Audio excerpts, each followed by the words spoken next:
The forest was dark and very quiet. Not a creature was stirring. Even the wind had stopped breathing. Not a leaf was falling. Not a blade of grass was moving. And do you know why that was so? Because it was just the time between night and day, when night was ending and day was about to begin. Night in the forest is very dark, and it creeps away slowly. At the time the story begins, it was still very dark in the forest. It was also very warm. All the creatures were very quiet. But the quietest of all was the tiger. The tiger was lying at the foot of a tree by the side of the road that divided the forest in half.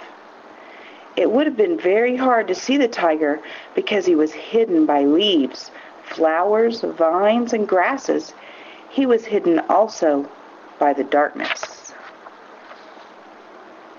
Suddenly, the first glimmer of light trembled in the sky. The sky, the forest, and even the air began to turn blue. Just then, on the road that divided the forest in half, far, far up that road, right near the horizon, which is where the sky and the ground meet, something, yes, something was moving. Now, the tiger might have been sleeping, but if you could have looked into his face, you would have seen that one eye, the one eye facing the thing that was moving, was open just the tiniest crack. And when a tiger's eye is open, the tiniest crack, then you know that the tiger is not sleeping, as he would have you believe. But he is watching and thinking. Now, this thing that was moving and that the tiger was watching was drawing nearer and nearer. The sky was getting bluer and bluer. The light on the road had turned pink, so you could see that the thing was, you'll be surprised, a very beautiful camel. A very beautiful camel with soft brown eyes was just taking her morning walk. She walked oh so slowly, so gracefully, with her head way up in the air. Her nose smelled the early morning sweetness, and her eyes took in all the blue and pink colors of the sky.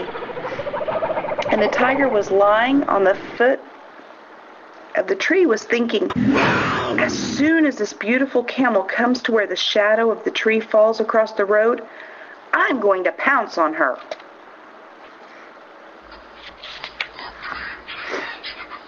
But the tiger was not the only one who saw the camel walking down the road. Way up in the tree, on a branch directly over the tiger, sat a little monkey. And he knew what the tiger was thinking about.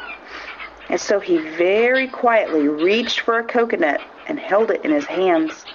And he said to himself, just as soon as the tiger is about to pounce on the camel, I will drop the coconut on his head.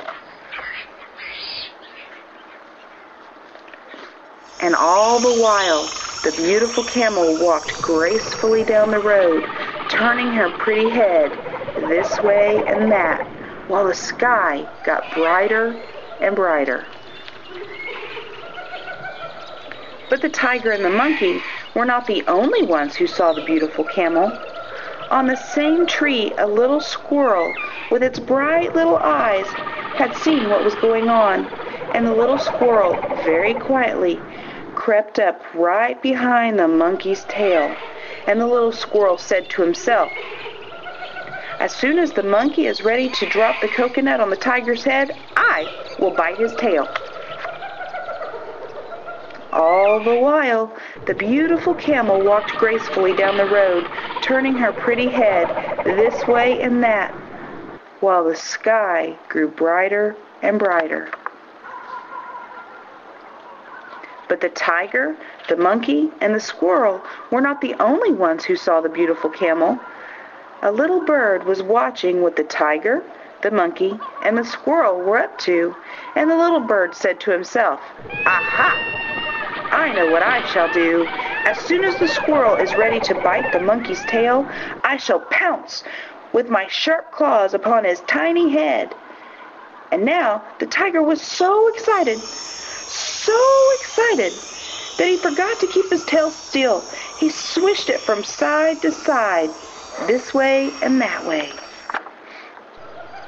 Meanwhile, the camel was getting nearer and nearer, and the sun was getting hotter and hotter, and the camel was getting warmer and warmer. And just as the camel had almost reached the shadow of the tree, and the tiger and the monkey and the others were all getting ready, the camel suddenly stopped. And she stretched her pretty neck way up in the sky.